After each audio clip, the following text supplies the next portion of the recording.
السلام علیکم ورحمۃ اللہ وبرکاتہ۔ اللہ تعالیٰ سے امید کرتا ہوں کہ آپ سب دوست خیر و عافیت سے ہوں گے۔ آج کی ویڈیو میں آپ کو مدینہ یونیورسٹی کا تعارف کرانے والا ہوں اور ساتھ میں مدینہ یونیورسٹی کے آپ کو اندرونی مناظر بھی دکھاؤں گا کہ اندر سے دکھنے میں کیسی ہے مدینہ یونیورسٹی۔ ویسے تو مدینہ یونیورسٹی تعارف کے لحاظ سے اگر بات کی جائے تو کسی قسم کے تعارف کی محتاج نہیں ہے، کیونکہ شرعی علم سے محبت رکھنے والے اکثر لوگ مدینہ یونیورسٹی کے بارے میں جانتے ہیں، اگرچہ وہ اساتذہ ہوں یا طالب علم ہوں۔ مدینہ یونیورسٹی مدینۃ الرسول صلی اللہ علیہ وسلم میں واقع ہے اور مسجد نبوی سے 5 کلومیٹر کی دوری پر ہے اور حدود حرم کے اندر ہی یہ یونیورسٹی آ جاتی ہے۔ تو آئیے آپ کو یونیورسٹی کا مختصر تعارف کراتے ہیں۔ اس تعارف کا مقصد یہ ہے کہ آپ کو مدینہ یونیورسٹی کے بارے میں معلومات حاصل ہو جائے، اور اگر آپ بھی خواہش مند ہیں کہ آپ بھی اس میں تعلیم حاصل کرنا چاہتے ہیں تو آپ بھی اس میں جو ہے اپلائی کر سکتے ہیں۔ مدینہ یونیورسٹی دنیا کے تمام ممالک سے لوگوں کی درخواستیں قبول کرتی ہے اور الحمدللہ دنیا کے اکثر ممالک سے آئے ہوئے لوگ مدینہ یونیورسٹی کے اندر شرعی تعلیم حاصل کرتے ہیں اور فراغت کے بعد اپنے اپنے ملکوں میں دعوت دین کے فرائض کو انجام دیتے ہیں۔ تو آئیے یونیورسٹی کا آپ کو مختصر تعارف بھی کراتے ہیں اور یونیورسٹی کے اندر داخلے کی کوئی شرائط ہیں وہ بھی آپ کے سامنے انشاءاللہ پیش کرتے ہیں۔ اچھا، جامعہ اسلامیہ سعودی عرب کی ایک سرکاری یونیورسٹی ہے جو مملکت سعودی عرب کی وزارت اعلیٰ تعلیم کے ماتحت ہے۔ اس کا قیام سن 1381 ہجری میں عمل میں آیا اور یہ اپنے مقصد کے لحاظ سے ایک اسلامی و عالمی اور ذمہ داری کے اعتبار سے عربی اور سعودی ادارہ ہے۔ اس وقت جامعہ میں 5 فیکلٹیز یعنی کہ کالجز موجود ہیں۔ ٹھیک ہے۔ نمبر 1 شریعہ فیکلٹی۔ اس کا مقصد اسلامی فقہ اور اس کے اصول پر توجہ دینا اور شرعی علوم نیز دیگر معاون علوم سے بھی واقف کرانا ہے۔ اس فیکلٹی میں مندرجہ ذیل شعبے ہیں۔ نمبر 1 شعبہ فقہ، شعبہ اصول فقہ، شعبہ قضاء و شرعی سیاست۔ یہ فیکلٹی شرعی علوم میں گریجویشن، قضاء و شرعی سیاست میں اعلیٰ ڈپلومہ اور تمام خصوصی مضامین میں ماسٹر اور ڈاکٹریٹ کی سندیں عطا کرتی ہے۔ فیکلٹی نمبر 2 دعوت اصول دین فیکلٹی۔ اس کا مقصد اسلامی عقیدے پر توجہ دینا اور شرعی علوم نیز دیگر معاون علوم سے واقف کرانا ہے۔ اس فیکلٹی میں مندرجہ ذیل شعبے ہیں۔ نمبر 1 شعبہ عقیدہ، شعبہ دعوت، شعبہ اسلامی تاریخ، شعبہ تربیت۔ یہ فیکلٹی دعوت اصول دین میں گریجویشن، دعوت میں اعلیٰ ڈپلومہ اور تمام خصوصی مضامین میں ماسٹر اور ڈاکٹریٹ کی سندیں عطا کرتی ہے۔ فیکلٹی نمبر 3 قرآن کریم اور اسلامی علوم فیکلٹی۔ اس کا مقصد قرآن مجید کے حفظ و تفسیر اور علوم قرآن مجید پر توجہ دینا ہے اور شرعی علوم نیز دیگر معاون علوم سے واقف کرانا ہے۔ اس فیکلٹی میں مندرجہ ذیل شعبے ہیں۔ نمبر 1 شعبہ قراءات، شعبہ تفسیر۔ یہ فیکلٹی قرآن کریم اور اسلامی علوم میں گریجویشن اور تمام خصوصی مضامین میں ماسٹر اور ڈاکٹریٹ کی سندیں عطا کرتی ہے۔ فیکلٹی نمبر 4 حدیث شریف اور اسلامی علوم فیکلٹی۔ اس کا مقصد سنت نبوی اور اس کے علوم پر توجہ دینا، ان کی خدمت کرنا اور شرعی علوم نیز دیگر معاون علوم سے واقف کرانا ہے۔ اس فیکلٹی میں مندرجہ ذیل شعبے ہیں۔ نمبر 1 شعبہ فقہ، نمبر 2 شعبہ فقہ و مصادر سنہ، نمبر 3 شعبہ علوم الحدیث۔ یہ فیکلٹی حدیث شریف اور اسلامی علوم میں گریجویشن اور تمام خصوصی مضامین میں ماسٹر اور ڈاکٹریٹ کی سندیں عطا کرتی ہے۔ فیکلٹی نمبر 5 عربی زبان کی فیکلٹی۔ اس کا مقصد عربی زبان کے علوم و آداب پر توجہ دینا اور شرعی علوم نیز دیگر معاون علوم سے واقف کرانا ہے۔ اس فیکلٹی میں مندرجہ ذیل شعبے ہیں۔ نمبر 1 شعبہ لغویات، نمبر 2 شعبہ بلاغت و ادب۔ یہ فیکلٹی عربی زبان میں گریجویشن اور تمام خصوصی مضامین میں ماسٹر اور ڈاکٹریٹ کی سندیں عطا کرتی ہے۔ ان فیکلٹیز کے علاوہ جامعہ کے تحت درج ذیل ادارے بھی تعلیمی سرگرمیاں سر انجام دے رہے ہیں. ادارہ تدریس عربی زبان برائے غیر طلبہ، سیکنڈری اسکول، مڈل اسکول، دارالحدیث مکیہ، دارالحدیث مدنیہ.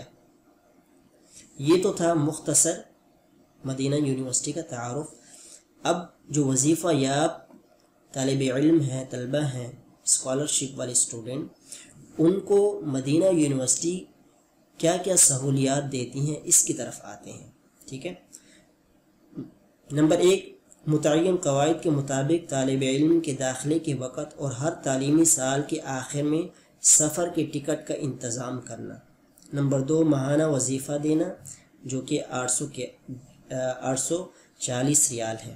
نمبر 3، ممتاز طلبہ کے لیے نمایاں کارکردگی کا وظیفہ جو کہ سالانہ ہر طالب علم جو نمایاں کارکردگی پیش کرتے ہیں ان کو 1000 ریال دیا جاتا ہے. ٹھیک ہے. نمبر 4، فرینچ رہائش کا انتظام. نمبر 5، بہت کم پیسوں کے بدلے جامعہ کے ڈائننگ ہال میں کھانے کا انتظام. نمبر 6، جامعہ کے دواخانے یعنی کہ ہسپتال میں طبی معائنہ کرانا. اور نمبر 7، متعین نظام الاوقات کے مطابق جامعہ سے مسجد نبوی تک نمازوں کے لیے آمد و رفت اور عمرے کے سفر میں بسوں کا انتظام کرنا.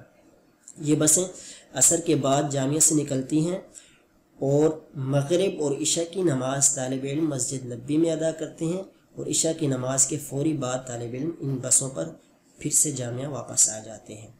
نمبر 8، جامعہ کی ثقافتی، تربیتی اور ورزشی سہولیات سے فائدہ اٹھانے کا اختیار. یعنی جامعہ کے اندر کھیلوں کے گراؤنڈ بنے ہوئے ہیں، باسکٹ بال، اس طرح فٹ بال کے، اور بھی جامعہ کے اندر بہت سی جگہیں ہیں جہاں پر طالب علم اپنے من پسند کھیل کھیل سکتے ہیں. ٹھیک ہے. اس کے علاوہ اب آتے ہیں جامعہ میں داخلے کی شرائط کی طرف. داخلے کے امیدوار کا ان شرطوں پر پورا اترنا ضروری ہے. نمبر 1، طالب علم مسلمان اور اچھی سیرت و کردار کا مالک ہو. نمبر 2، مملکت سعودی عرب یا بیرون مملکت سے عام سیکنڈری اسکول یا اس کے مساوی سند یافتہ ہو. نمبر 3، اس کی سیکنڈری کی سند کسی سرکاری اسکول یا جامعہ میں منظور شدہ مدرسے کی ہو. نمبر 4، سند حاصل کیے ہوئے 5 سال سے زیادہ کا عرصہ نہ گزرا ہو. نمبر 5، جامعہ کے قواعد و ضوابط کی پابندی کا عہد کرے. نمبر 6، طبی لحاظ سے صحیح ہو یعنی تندرست ہو. نمبر 7، تعلیمی وظیفے کے امیدوار کی عمر 25 سال سے زیادہ نہ ہو. نمبر 8، قرآن کریم کی فیکلٹی میں داخلے کا خواہش مند پورے قرآن کریم کا حافظ ہو. نمبر 9، سے ہونے والے امتحان یا انٹرویو میں کامیاب ہو. نمبر 10، ہر اس شرط پر پورا اترے جو جامعہ کی مجلس لگائے. نمبر 11، تعلیم کے لیے لازماً مکمل طور پر اپنے آپ کو فارغ رکھے. نمبر 12، اگر سیکنڈری کی سند مملکت سعودی عرب کی ہے تو قدرات عامہ کے امتحان کی سند بھی حاصل کر چکا ہو. ٹھیک ہے. یہ تھی بعض ان کی شرائط. اب آپ کو بعض اہم معلومات فراہم کرتے ہیں جو اکثر لوگ یا اکثر طالب علموں کو ذہنوں میں یہ باتیں آتی ہیں اور ان کے لیے جاننا بہت ضروری ہے. اچھا. نمبر 1، جامعہ میں داخلے کی درخواستیں قبول کرنے کے لیے دنیا بھر میں کہیں بھی جامعہ کا کوئی دفتر یا نمائندہ نہیں ہے. اسی طرح جامعہ اپنے ہاں داخلے کی درخواست دینے کی کوئی فیس بھی نہیں لیتا، یعنی کہ صرف آپ آن لائن اپلائی کر سکتے ہیں، داخلہ آن لائن ہی بھیجیں گے. نمبر 2، طالب علم کو چاہیے کہ وہ بذات خود درخواست پیش کرے اور درخواست پیش کرنے کی کارروائی مکمل ہونے کے بعد دیے جانے والے درخواست نمبر یعنی کہ اپلیکیشن نمبر کی حفاظت کی ذمہ داری بھی خود اٹھائے. ویسے تو اگر آپ خود بھیج سکتے ہیں، داخلہ آپ کو آتا ہے اس کا طریقہ کار، تو آپ خود اپلائی کریں.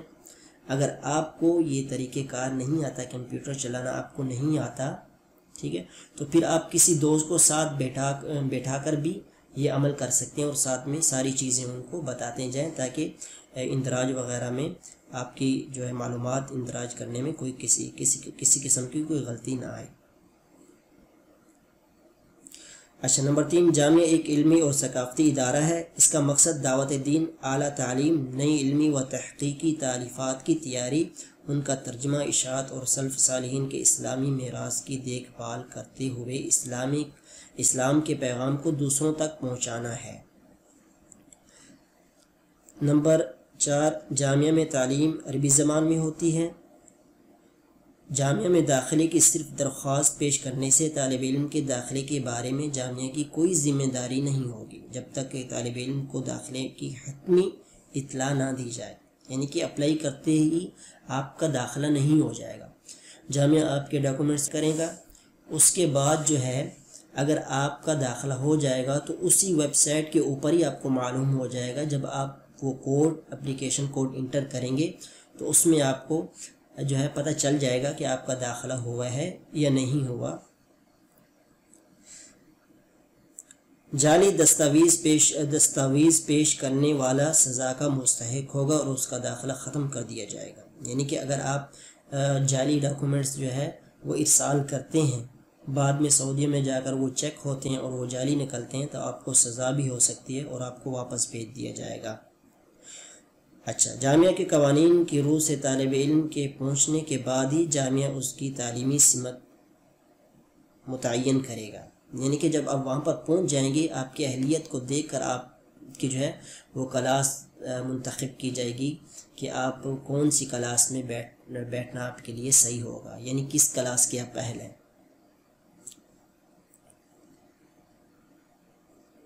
داخلہ شدہ طالب علم کو جامعہ کی ویب سائٹ سے ٹکٹ نمبر پھر متعلقہ ایئر لائن سے رجوع کرنے پر حتمی سیٹ فراہم کر دی جائے گی۔ ٹھیک ہے، جامعہ کی تعلیمی نظام اور متعلقہ قوانین سے واقفیت اور مسلسل باخبری منظور شدہ طالب علم کی ذمہ داری ہوگی۔ یعنی کہ داخلے ہو جانے کے بعد آپ کو مسلسل جو ہے ویب سائٹ کے اوپر ٹچ میں رہنا ہوگا تاکہ جو بھی نئی خبر آئے، جو بھی اطلاع آئے تو آپ اس کو فالو کر سکیں۔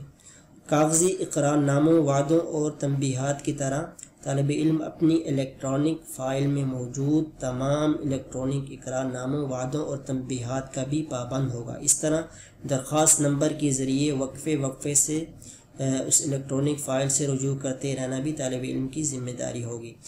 طالب علم کے درخواست نمبر سے ہونے والا کوئی بھی تصرف طالب علم کی طرف سے ہی سمجھا جائے گا۔ یعنی کہ آپ اگر اپلیکیشن نمبر کسی اور کو دے دیتے ہیں اور وہ اس کے ساتھ کوئی چھیڑ چھانی کرتا ہے، ٹھیک ہے، تو اس کے ذمہ دار اب خود ہوں گے، تو اپنی جو ہے کوڈ کو، اپنے اپلیکیشن نمبر کی حفاظت کرنا آپ کی ذمہ داری ہے۔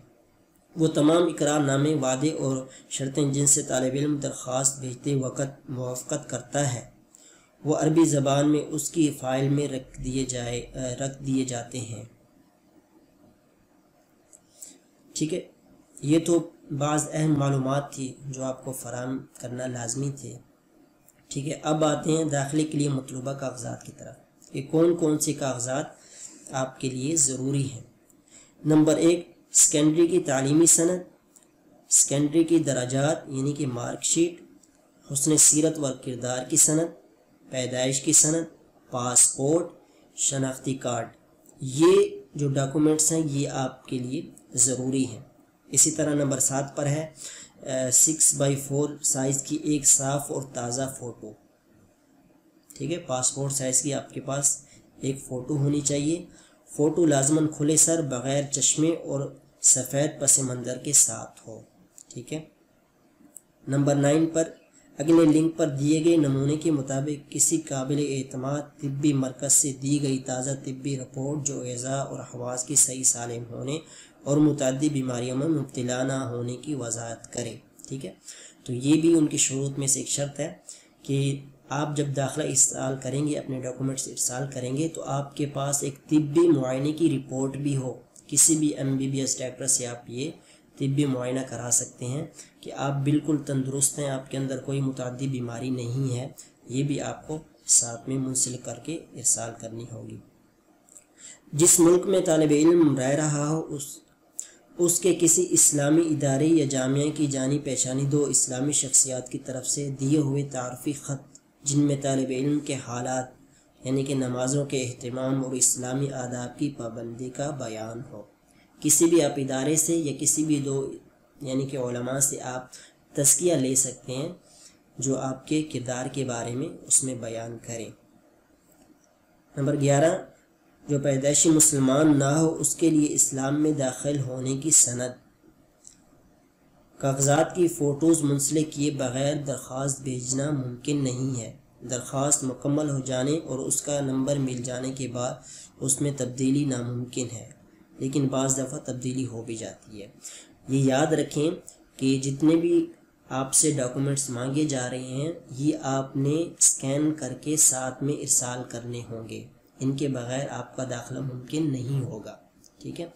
اور آپ کی سند جو ہے اگر وہ عربی زبان میں ہے تو ٹھیک ہے، نہیں تو اس کا بھی ترجمہ کرانا آپ کے لیے ضروری ہے۔